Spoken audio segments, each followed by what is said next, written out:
The Dark Presence is the new big bad of the Fortnite storyline. But who is he? Today I'm going to be explaining who I think the Dark Presence is, so let's get into it. But before I can explain that, I need to explain who exactly the Dark Presence is. So we need to go all the way back to Chapter 6, Season 1, near the end of the season. When Daigo was trying to free his sister from the spirit realm, he started to feel the Dark Presence. And he felt that the Dark Presence wanted both him, his sister, and Kendo. And that got him wanting to eventually fight this Dark Presence. But obviously first he had to get his sister out. He fought Shogun X and blah blah blah. But then in Chapter 6, Season 2, Lawless, Daigo started opening a portal and trying to get into the spirit realm to face the Dark Presence. And if you know Daigo, you know he's pretty arrogant, Vegeta level arrogant. He thought he could take down this Dark Presence himself. And when he finally opened the portal, he rushed in. But as soon as he got into the portal, he was taken over. That's just how we know how powerful this guy is. But ever since then, we haven't really heard of the Dark Presence until more recent. We didn't even know what the Dark Presence was. Was it a man? Was it a girl? Was it a demon? Was it something else? But now we have info. Thanks to the new Daigo NPC, the Daigo boss, every time you eliminate him, he says something. He either says he's freed, please free him, or we can't defeat the Dark Presence, and he's too strong. So now we know what gender it is. And also, Daigo's armor color is golden yellow. I think you might know where I'm going with this. But this also leads me to think that the Dark Presence is the Shapeless Man. Yes, the Shapeless Man all the way back from Chapter 4, Season 1. So now, we need to answer the question on who is the Shapeless Man. Luckily, we have some info on this Shapeless Man thanks to Rich Ward and Stellan. He's described, obviously, as a shapeless man, and has a gaze that can burn into you.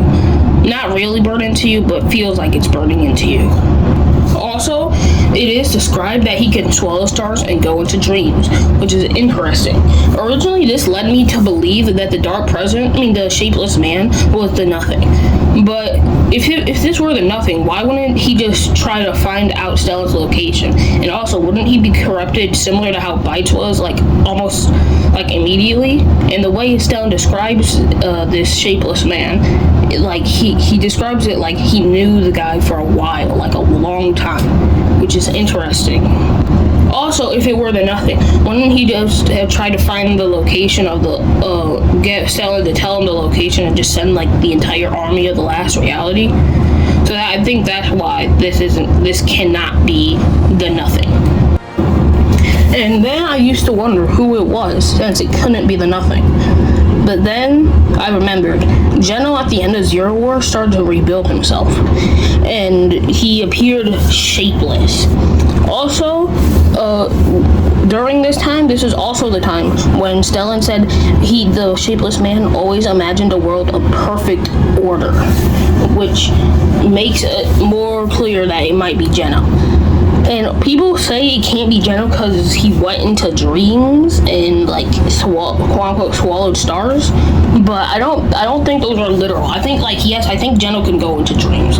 We barely know anything about Geno's power, so we only know he can shoot beams and rebuild himself after being destroyed by the 0 point. So is it really far-fetched that he could go into dreams? And also, he is genetically perfect, so he might have every power in the Omniverse and we wouldn't know. Now, why do I think the Shapeless Man, aka Geno, is the Dark Presence? Well, first of all, their descriptions actually match very well. The manipulation, it just reeks the Shapeless Man.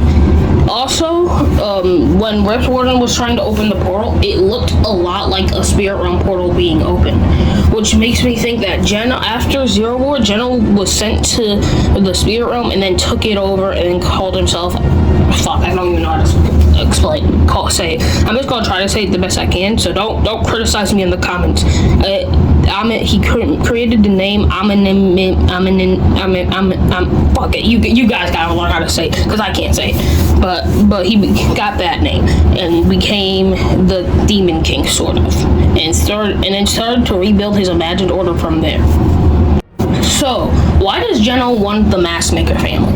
I think he wants to study the masks and integrate them into maybe his power set or use it to control people. Why does he want to control people? Well, so he could make them perfect in his image. Also, evidence of this also being Geno is that if you look under Daigo's mask, his face literally got, like, he no longer has any scars and now his eyes are blue, which seems like Geno removed all his imperfections, making him quote-unquote perfect. That also explains why Core is here. If you don't know who Core is, she was actually a mercenary that had suspicious ties to the Imagined Order, which makes me think she actually worked for the Imagined Order, but also did other jobs on the side. And that's why she's here, because she was commanded by Geno to work with Daigo. Also, I think in the Spirit Realm, he's currently rebuilding the Imagined Order, or getting the rest of the Imagined Order. Also, more evidence of this is in like the banners in the Demon's Domain. If you look at them, they share a strong resemblance to Geno's eye. I know that's a weird thing, but it's evidence. And also, we know the Dark Presence is going to be a villain in Chapter 7 too. So it can't just be a guy from this reality if he knows how to reality travel. And yes, you can say he has the Zero Shard, but why would he know how to use it and travel realities with it? Like, that just doesn't really make sense. And also, there's new surveys that came out today while I'm editing this video, that showed a woman who has armor similar to Riftward and Stellan, but it's black and gold, and she has the hands on, that sounds so wrong. She has the armor with hands all over it, and also these people look somewhat genetically perfect, which makes me think that these are Geno's inner circle, or they just work with the Imagined Order. So, I think when we finally do meet the Dark Presence, we will see Geno with maybe the Foundation, the Order, and the real Imagined. If you're wondering why, and to those who think they were chromed, I don't think they were chromed at all. Because if it were chromed, first of all, it would have spread everywhere where they were. And also, it wouldn't have left anything from where they were at. Meanwhile, because when we saw Visitor, Scientist, and Origin getting taken over, it left absolutely nothing behind of them. So I think Geno might have taken them, or maybe not kidnapped them, but convinced them to join him, and they're kind of working with him, but maybe they're in a trance or something. I don't know, something that will not let them stop him, but something that I don't know. But I think that the 3 members of the 7 are with him, and that's why there's stuff were left there. But thank you guys for watching. I'm gonna make an OG video soon, so thank you guys for watching, and bye-bye.